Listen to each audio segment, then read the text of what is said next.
It doesn't get more humble than stewed kidney, so let's make some. This is what a whole beef kidney looks like. It's segmented on the top and it has a fat cap on the underside. I have to remove that fat cap, so I start by cutting it down the middle to make it a little bit more manageable for me to do. And then I go underneath it with my knife because sometimes it's very, very deep in there and I want to spare as much of the kidney as possible. And then I gently remove the cap. And then I cut the kidney into much smaller pieces.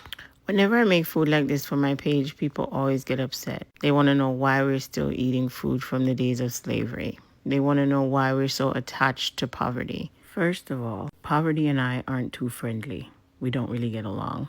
I truly only cook things I enjoy, and everything I eat by choice. It's likely Jamaicans eat beef kidneys because of our British colonial history. Steak and kidney pie is a very popular British dish.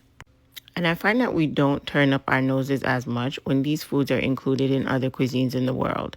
But when Black diaspora people eat it, all of a sudden there are negative connotations. In France, goose liver is foie gras and is one of the most expensive things on the menu. Equally, in Italy, they embrace what is known as nose-to-tail eating of the animal, and all parts of the animal are used in Italian cuisine.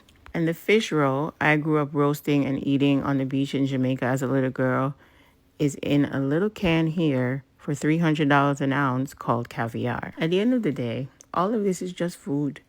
And all cuisines in the world embrace all kinds of foods.